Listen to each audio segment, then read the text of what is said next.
Only 7 days left until the wedding, and Kevin took advantage of the moment while I was asleep, shaved off all my long hair. That night, Bella came to apologize, draped in a seductive set of curls. "I am so sorry, Caroline," she said, her voice laced with regret. I was joking with Kevin, telling him I want to shave my head to become a nun. I never thought he'd go that far to appease me. He shaved his own head, and then did the same to you, Kevin. Likely expecting me to explode, hurriedly shielded Bella from my wrath. It was my idea to shave our heads, not Bella's. "Don't take it out on her. Your hair will grow back, and we can just wear wigs for the wedding," he added, as if that would somehow solve everything. But what he didn't know was that I wasn't planning on marrying him anymore. My parents had contacted me a month ago, asking me to come live with them overseas, and just a little while ago, I had already booked my flight to Germany. 8 years of love, and I never intended to argue with Kevin before our parting, so I didn't retaliate. I simply stayed silent, quietly watching him. "Caroline, what I meant was, this time I didn't think things through." Kevin's head lowered gradually under the weight of my silence, and he reached out to take my hand. Just the right moment, Bella popped up from behind Kevin. She pouted and said, "Caroline, don't blame Kevin. You two are about to get married, so let's not cause trouble at such a crucial moment." And anyway, didn't brother shave his head too? I looked silently at the seemingly innocent face in front of me, suddenly feeling a bitter irony. My expression seemed to provoke Bella. Her face darkened instantly before shifting to a look of grievance. "Caroline, is it only I shaved my head that you'll be satisfied?" Her eyes were red, as though I was the one who had started all of this. "Fine," I said, a faint smile on my lips, my gaze fixed on Bella's dark, lustrous hair. "Since you want to shave it, go ahead. This whole mess started because of you." After all, Bella didn't expect me to respond this way, and for a moment, her breath caught in her throat. She panicked for 2 seconds before regaining her composure. With tears brimming in her eyes, she grabbed the scissors from the table. Looking up at Kevin, she said, "If it makes Caroline happy, I can do anything." Kevin's face darkened further. "It's just hair. As long as my sister forgives me, I really don't mind." With that, she squeezed her eyes shut, her face contorted in pain, and with a loud cry, she lifted her hand as if she were about to make the cut. Sure enough, the next moment, a powerful force yanked the scissors out of her hands, throwing them hard onto the floor. Kevin's face was grim. "Caroline, Bella is still young. Can you be a little more understanding? It was I cut. What does it have to do with her? It's just hair. Do you really have to make such a big deal out of it? Why force her to shave it too?" His brow furrowed deeply. "Bella has always cared about her appearance. If you take her hair away, how is she going to face people? Do you know how much damage it could do to her self-esteem? Why can't you just be a little more reasonable and stop being so irrational?" As I listened to his words, a sharp bitterness filled my chest. It felt as though all the years of sacrifice and love had been nothing but a joke. "Kevin, I'm your girlfriend. Your fiancé." I clenched my fists, trying to suppress the shaking in my voice. "You better get it straight." Something in my words seemed to trigger Kevin. His mood shifted suddenly, his anger flaring up. With a furious tone, veins popping in his neck, he snapped, "Caroline, what's with the sarcasm? I only see Bella as a sister. There's nothing between us. Why can't you just trust me? Why do you always pick at the smallest things and blow them out of proportion?" Kevin pulled Bella's hand and turned to leave. Before going, he glanced back at me with a deep look in his eyes. "Caroline, think carefully. We shouldn't see each other before the wedding. Let's not talk about this. It wouldn't be good for Bella, the whole time." Kevin had only considered Bella's feelings, never once thinking about me. The door slammed shut. The last words Kevin had said echoed in my ears. "I'll still come to marry you in 7 days." I bitterly looked up at the ceiling. "Kevin, I won't marry you. Never again." The sun had long since set behind the mountains. I sat on the balcony, staring blankly at the traffic outside. After a long while, I pulled my phone out of my pocket. Instagram notified me that someone I frequently interacted with had posted a new message. I thought it was Kevin and clicked on it. To my surprise, it was Bella. A video, 1 minute long. The sky was a brilliant blue, the clouds fluffy, and tall trees surrounded the scene, their leaves rustling with the sound of cicadas. Kevin stood beneath the trees, smiling affectionately at the person filming. Bella, look. Here are the carvings we made when we were kids. The breeze blew through his hair, and he looked so perfect. While I sat here, alone and engulfed in darkness, they were laughing and revisiting their old haunts. The caption read, "Thankfully, the past you are still by my side." The video, their intimate gestures, drew countless comments from followers, infected by their closeness, all offering their blessings. Childhood sweethearts. So perfect together.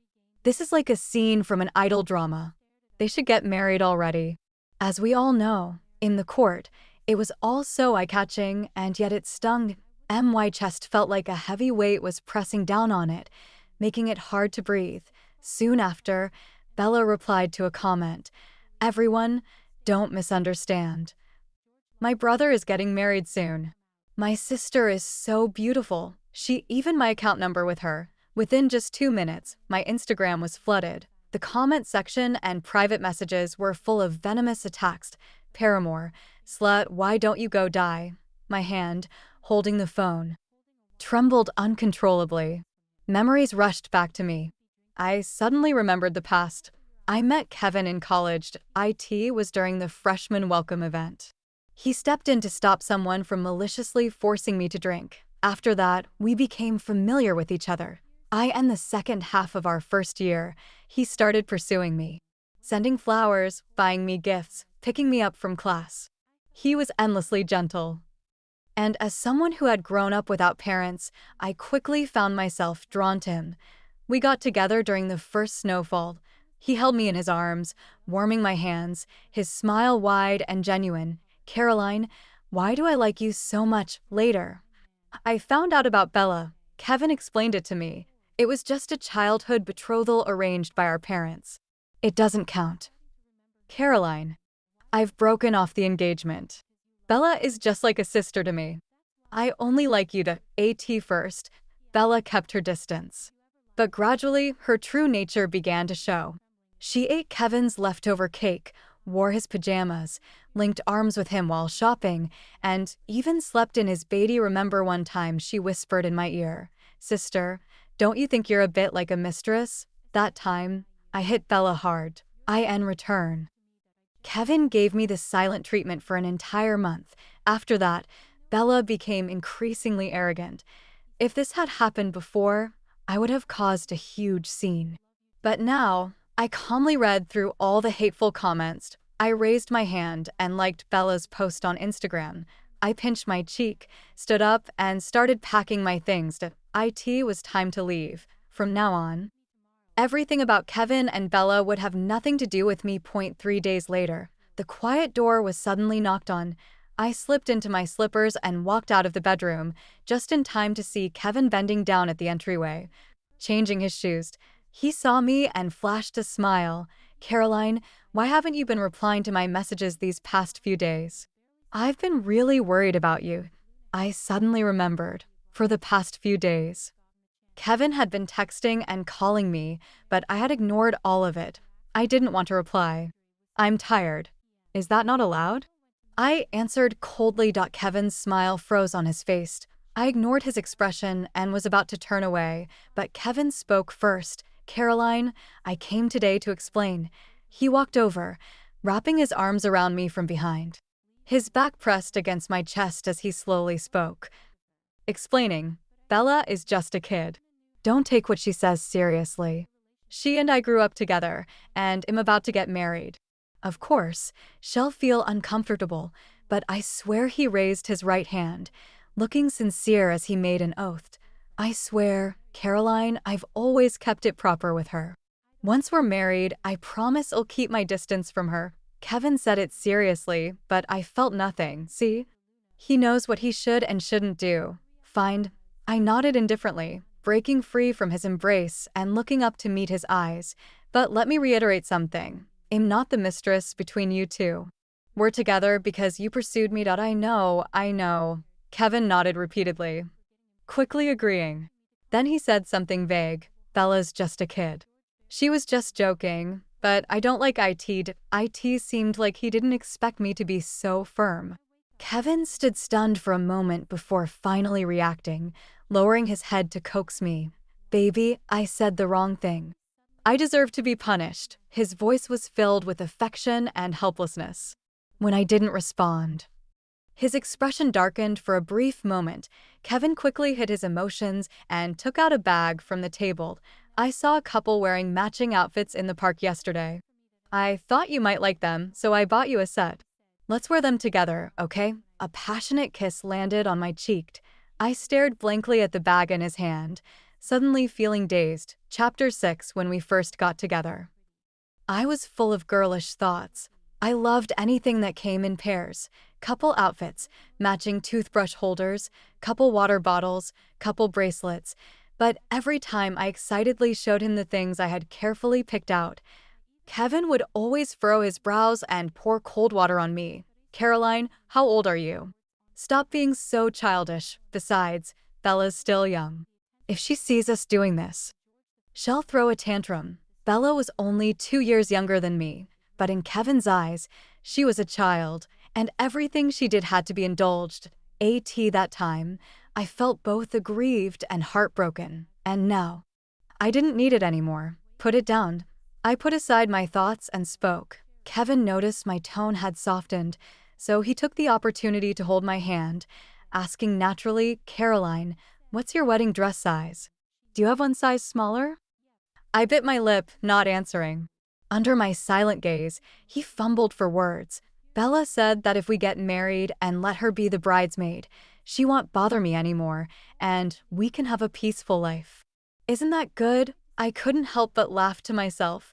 Was he wearing matching outfits with Bella at the wedding to show others their relationship? How disgusting. Kevin, you before I could finish. A text message notification interrupted me. It was a message from Bella. Kevin is such an idiot. He bought a couple outfit that's one size too big. It should fit me perfectly, and I really like your wedding dress. Remember to order a smaller sized. In that moment, blood surged in my veins. All the resentment, sadness, and frustration that had built up inside me exploded. I slapped Kevin across the face without thinking, shouting at him, "You're not a man." Kevin, stunned by the sudden slap, immediately became angry. Caroline, are you crazy? I was crazy. But who was really the crazy one? I let out a cold laugh, suppressing the rage that surged in my chest. Open your eyes, Kevin. This is your dear sister. Silence. Dead silence. Kevin's throat seemed to be choked, and it took him a long time to force words out. Bella, she's just a kid, right? No. This set of clothes is something I specially made for you. He hurriedly tried to explain. I followed his words, taunting him. You can wear couple outfits with 2 people at the same time. Caroline, I only love you. He was desperate, trying to rush over and hold me, but I dodged away, leaving him standing with his arms outstretched, eyes bloodshot with emotion. Caroline, can you believe me? I really want to marry you. He looked at me, eyes full of desperation. There was something pitiful about him, but I didn't want to argue anymore. I turned my back on him and slammed the door shut. Whether it was real or fake didn't matter to me anymore, because I no longer had any expectations of him. That night, I had many dreams. When I woke up the next morning, my head was splitting with pain. I shakily got out of bed and opened the door, only to find the living room completely empty. I gave a self-deprecating smile. Kevin really wasn't home, but there was still hot food on the dining table. This was the first time in so many years that Kevin had cooked for me. I remembered how Bella used to brag in front of me. Kevin is such a good cook. He can make anything. I bet you've had him cook for you a lot too. Back then, I was always so upset by Bella's words, constantly pestering Kevin to cook for me, but he always found excuses to avoid it. And now, the long-awaited moment had suddenly arrived. I felt no joy at all.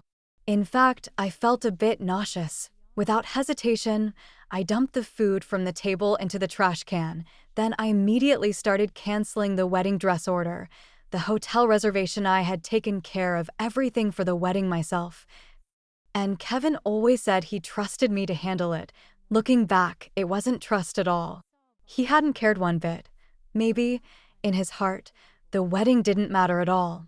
After I had canceled everything, I started throwing away the furniture, the wedding favors, the candies if I was leaving. I was going to leave completely no traces left behind.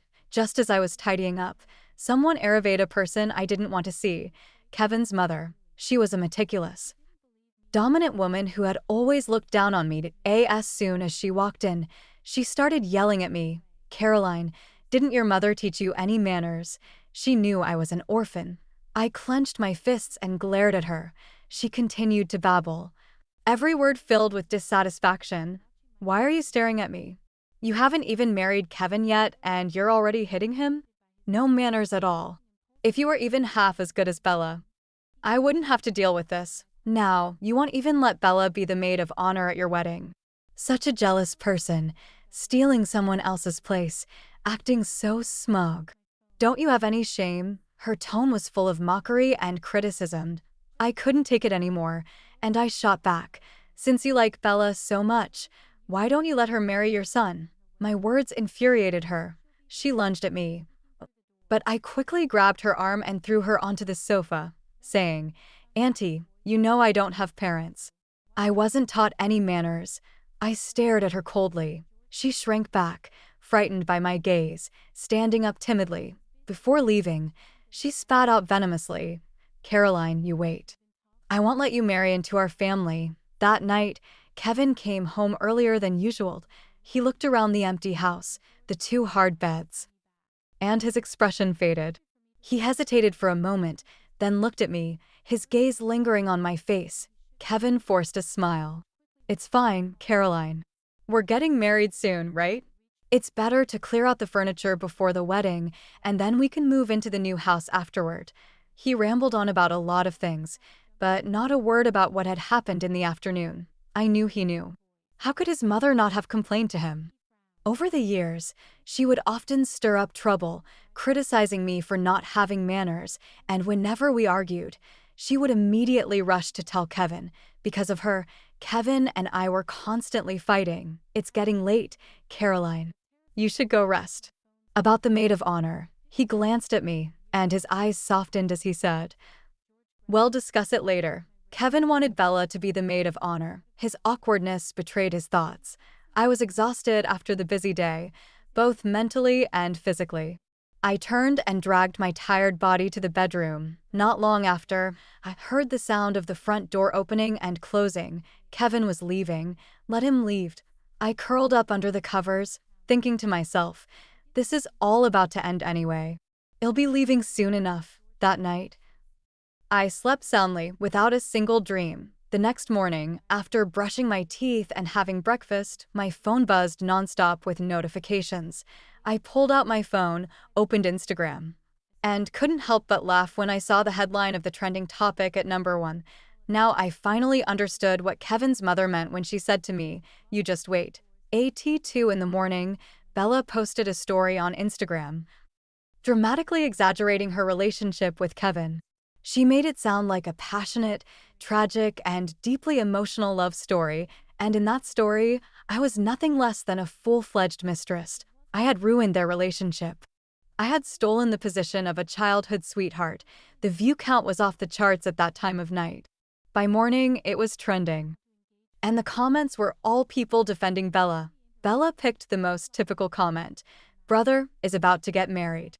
I can only wish him happiness. I just want him to be happy." Below this comment, Kevin's mother had liked it, leaving a message, "Bella, darling, don't cry. Auntie will always love you the most." The two of them were guiding the public to vent all their anger at me. Thousands of private messages full of insults flooded in. I took a screenshot and sent it to Kevin. "Do you care about this?" He called me quickly. I picked up, and Kevin's calm and deep voice came through. "Caroline, Mom and Bella are just being childish. They didn't mean it. Don't take it too seriously, and if I step in and explain, it'll only make things worse." It's better to let it go, Caroline. He gently coaxed me. We're getting married in 2 days. All the rumors will die down on their own. Let's just wait quietly, okay? I tightened my grip on the phone, my teeth clenched, and the light in my eyes slowly faded. The last shred of tolerance disappeared without a trace. I lowered my lashes, speaking softly. Fine, let's do a live stream at the wedding. So everyone can see it'd my soft acquiescence seemed to please Kevin. I'm so lucky to have you, babed. I smiled slightly, but let's not meet before the wedding. It's bad luck. I'll do whatever you say. After the call ended, I turned to look out the window. It was as though something was breaking through the soil, growing wildly. I and the days leading up to the wedding. I spent several sleepless nights. I carefully gathered the videos and chat screenshots I had painstakingly found, compiling them into a folder and saving them to a USB drive. I was planning to give Kevin a big gift at the wedding. The wedding day arrived. The makeup artist beside me gasped, "Miss, you're so beautiful." I smiled faintly, unconsciously tightening my grip on the object in my hand. The ceremony began. I walked slowly toward Kevin. Dressed in a white mermaid-style wedding gown, under the gaze of all the guests, he was in a perfectly tailored suit, cold and noble. "Caroline, will you marry me?" He raised the ring, his gaze warm and indulgent. I felt a venomous, jealous stare. I turned my head and locked eyes with Bella, who was glaring at me with malice. Turning back, I quietly stared into Kevin's sincere, expectant eyes. I slowly opened my mouth. "Sorry, I can't." Before the words had even left my mouth, the large screen behind me began playing a shocking video. In it, the man and woman were engaged in intimate activities. The woman was Bella. She had completely lost her ladylike demeanor, screaming and lunging toward the camera. The video was bought out by me. "Where did you get it?" "Of course, your ex-husband gave it to me." I nonchalantly exposed her to that moment. Kevin understood why Bella had broken off the engagement. Turned out she had been married before, and even had a miscarriage. The video was short, just 2 minutes. Then, it switched to the next one. Kevin's mother's shrill voice echoed through the speakers, filling the entire banquet hall. Her words were unbearable, full of insults toward me. Guests in the crowd began to whisper, "Caroline, what are you doing?" Kevin screamed at me. I didn't answer. Instead, I took off my crown and, along with my wig, revealed my bald head. A collective gasp filled the room. Through the videos, everyone heard Kevin's cruel words from that time. They also heard Bella's deliberate provocation and insults. Video after video, picture after picture, they showed the countless injustices and grievances I had suffered over the years. Some people began to speak up for me. Sharp words became daggers, piercing Kevin and Bella. The scene became chaotic. Kevin practically ran over, cutting the power. Amidst the noise, I heard Kevin's furious shout, but what did it matter to me? I dragged my long wedding dress and confidently walked toward the exit of the banquet hall. The sunlight outside was perfect, warm, and the breeze caressed my cheeks. I greedily inhaled the fresh air and looked up at the white clouds in the sky. Like a bird breaking free from its cage, in that moment, I had gained my freedom. The sky was vast, the sea endless. Some people I would never see again. 25 years of life, for the first time. I celebrated Christmas with my family. Even though we were in a foreign land, happiness still surrounded me like a warm blanket. It had been over 3 months since that wedding day, and my hair had grown out quite a bit. The winter in Germany was exceptionally cold, so my mother had specially knitted me a scarf and hat. "Sweetheart, do you like this outfit?" I gazed at my mother's gentle and loving eyes, tears welling up in my own. "I do." My voice cracked, thick with emotion. "What's wrong, sweetheart? Are you not used to living here?" Seeing my teary face startled her. She rushed toward me, touching my face and kissing my forehead. "Are you feeling unwell?" I shook my head quickly. But the tears wouldn't stop falling. A familiar male voice came from behind me. I turned and saw my father approaching with some pastries in his hands. His shoulders were wet from the rain and snow, but his face was filled with joy. I couldn't help but wonder how far he must have gone just to buy these treats for me. My crying became louder, drawing the attention of passers-by. My mother embraced me tightly, gently patting my back. "It's okay, sweetheart. Now you have a father and mother. From now on, I was truly their child." I thought to myself quietly, how wonderful. Time passed, and before I knew it, we had celebrated Christmas in Germany. And then my parents took me back home to visit our deceased ancestors.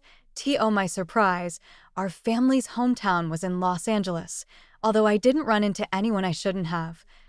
It was only after half a year that I heard news of Kevin again. I heard from a reporter friend of mine. After I left the wedding that day, many things had happened. Bella's true nature was exposed, and the mask she had worn for so long was brutally torn off. Kevin hated her deeply. He even slapped her several times in the face as she kept pestering him. Her parents were so embarrassed, they severed all ties with her. Kevin's mother was no better. At the wedding, she pinned Bella to the ground and nearly ruined her face. Later, the situation escalated. The news spread like wildfire online. Kevin's family had their address exposed by netizens, and every day they received all sorts of threatening letters and frightening dolls. Kevin's company suffered a major blow. Investors pulled out, projects were halted, and his assets were frozen by the bank. In no time, Kevin, once the rising star of the industry, became a fallen outcast. Once, someone insulted Kevin in person, and his mother, unable to bear it any longer, ran the person over with her car. She was later arrested for intentional harm and spent 6 months in prison before being released. Caroline, feeling better. The excited voice of Chloe came through the phone. She was a journalist, and it was thanks to her that I was able to stand up for myself at the wedding. Those kinds of scumbags deserve to tear each other apart. Recently, I've heard some new gossip. I heard Chloe was still babbling on, but I couldn't focus on her words anymore. It felt as though a fog had surrounded me, blocking everything out, making it hard to hear or see clearly. Across the street, at the traffic light, I saw a familiar figure. It was Kevin. The unexpected encounter made my head spin for a moment. I quickly lowered my head and passed him, but he called out to me, "Furniture sale. Spend over 1,000 and get 100 off." Just at the corner, a flyer appeared in front of me. Kevin slightly leaned forward, tilting his head. When he saw my face, he couldn't help but tremble slightly, his whole body shaking with restraint. He was no longer the man he used to be, now wearing a grim expression. His voice was thick with emotion as he choked out, "Caroline, long time no see." His voice was low, almost hoarse, and his face looked much darker. He had even started to get a few strands of white hair. His wrinkled clothes were a far cry from the image of the confident, proud man he used to be. "I really didn't expect to run into you again." His eyes were slightly red, his gaze filled with the joy of reunion. "I've always wanted to go abroad to find you." To apologized. Before he could finish, someone interrupted him. "Come on. It's getting late. We need to head home now." A car worth a lot of money pulled up at the side of the road. My mother's anxious voice came from inside the car. The butler got out and opened the door for me, bowing respectfully. "Miss, please get in the car." I gave a faint glance back at Kevin, then responded flatly, "No need for an apology. A belated apology is worthless." With that, I turned and got into the car. Leaving without a second glance, Kevin stood frozen in place, staring at the exhaust fumes, his flyer slipping from his hand and blown away by the wind. The next moment, someone hit him hard on the back of his head. "Damn it, if you can't do the job, just get lost. I paid you to work, not to flirt with women. Look at your pathetic state. You can hand out flyers all month and still can't afford even one of her handbags. Stop dreaming." A fat man shoved Kevin, cursing loudly. "Hurry up and pick up the flyers. Do your job. If you don't bring in at least one customer today, you're fired. With that ugly face of yours, no rich woman would ever want you. Quit dreaming." Kevin clenched his fists, his knuckles cracking. His pride shattered in that instant. "I'll make her forgive me," he muttered to himself. "Caroline is so soft-hearted. She'll definitely forgive me. And then, my family will be back to how it was before. Since that unexpected encounter on the street, Kevin seemed to materialize out of nowhere, constantly showing up around me. He had even gone to get a new haircut, done some grooming, and bought a suit that didn't quite fit.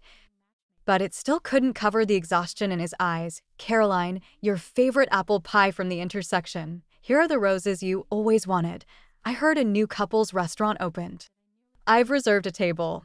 Want to go tonight? Caroline, the sunrise at the southern end of the city is beautiful.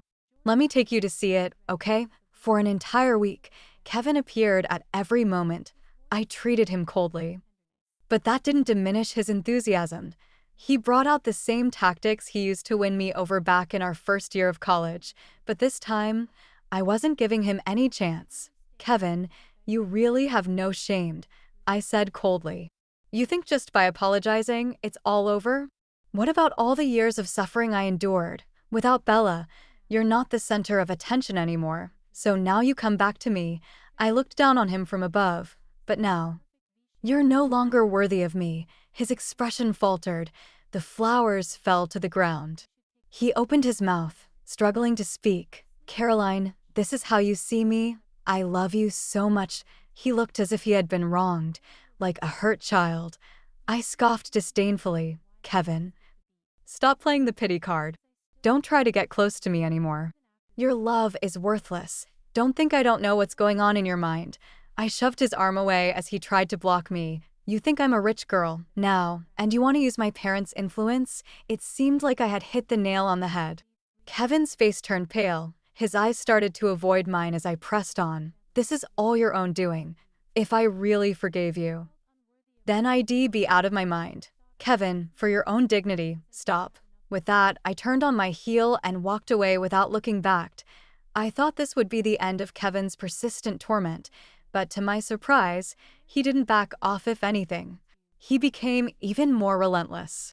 In the underground parking garage, I spotted two familiar figures in the distance. Kevin's mother looked much older now. Her face was covered with deep wrinkles, dressed in cheap clothes, and the overwhelming stench of low-quality perfume clung to her. They were talking quietly, their heads lowered. Kevin's face was full of resistance. She caught sight of me out of the corner of her eye, and her eyes lit up immediately. Caroline, you're finally back, she said, her voice bright as she hurried over to me. You don't know how much I've missed you these past few months. As for the past, I was a victim too. Bella, that bitch, tricked me. Caroline, she reached for my hand, but I subtly pulled it away. She awkwardly retracted her hand, then continued, I've always liked you, you know? You're beautiful, capable, with such a good temperament and a calm demeanor. Most importantly, you're magnanimous. I'm sure you wouldn't hold on to those small things from the past, right? She deliberately raised her voice, trying to make her words hurt. I smiled slightly, drawing a clear line between us. So, you're saying that if I don't forgive you, I'm petty? No. That's not what I meant. Then let's part on good terms. With that, I walked past them, heading straight for home. Not far behind, I heard a loud crash. Then came the heart-wrenching sound of crying. Caroline, I'm sorry. It's all my fault. But Kevin truly loves you. I can understand if you don't want to forgive me. She collapsed to the ground, rolling around like a hysterical woman cursing in the street. But you can't blame Kevin. He sees you as his life. When you were an orphan, it was him who threatened his own life, saying he would marry you. Now that you're successful and we're struggling, you've kicked us aside. She started rambling incoherently again, kneeling down and banging her head on the ground. People passing by stared at us in confusion. They say words can be powerful. With this outburst, many people who didn't know the truth would probably feel sympathy for her. But what did that matter? In any case, my parents and I were about to leave soon. I stood silently, watching her perform, not saying a word. I and the crowd. Someone suddenly shouted, Isn't this the family that made the bride shave her head and support her mistress? Why do you still have the face to come out? Within a minute, the video of the scene was online. In just 1 or 2 minutes, the story turned around, and Kevin and his mother became the targets of scorn, the mockery, insults, disdain, and disgust from the crowd eventually triggered Kevin's explosion. Veins popped in his neck, his eyes bloodshot, like a wild beast trapped for too long. He charged into the crowd. He raised his fist and swung it violently. "What are you to talk about me? Do you believe I can make sure you don't see the sun tomorrow?" He started fighting with the people around him. His mother tried to stop him, but he grabbed her by the hair and threw her to the ground, hitting and kicking her. "It's your fault. If it weren't for you helping that bitch Bella bully Caroline, she would never have left me. Now, I have nothing, and you're out here making a fool of yourself. If it weren't for you, Caroline would have forgiven me by now. How did I end up like this? It's all because of you." "I'll kill you." Kevin had completely lost his mind. It was as though the months of frustration and repression had finally found an outlet. His mother's cries and desperate screams didn't reach him. He only knew to raise his hand again and bring it down, over and over. "You and Bella should both die. Just die already." His eyes were blood-red with rage. In the end, the police arrived and managed to pull him off. Kevin was taken away in a police car. His mother, beaten into submission, was convulsing on the ground, foaming at the mouth. I took out my phone and dialed 911. This was, perhaps, my last act of mercy. The events that followed, I only heard from Chloe the day after Kevin was arrested. I went back to Germany with my parents. Chloe told me that Kevin had gone too far, had beaten his mother so severely that she ended up in the ICU with serious injuries, and he, too, paid the price for his actions, receiving a sentence of 2 years and 3 months. "Caroline, it's a good thing you didn't marry him." Chloe sighed, adding, "I really didn't expect him to be such a hidden psychopath. If you had married him, who knows what would have happened? Maybe he would have started abusing you after marriage." I sat in the garden, basking in the sun, lazily sipping my coffee. I hope he'll reflect on his actions properly while in prison. After chatting with Chloe for a while, I hung up the phone. The flowers in the garden had started to sprout new leaves. The branches swayed gently in the wind. I picked up my phone and captured the beginning of their life. I looked up at the sky. The clouds drifted, and a flock of geese flew by. Spring came so early here, I murmured to myself. Then I tilted my head back and smiled broadly. "Mom, I want to go to the park and fly a kite, okay? Once we finish lunch, well, I'll go."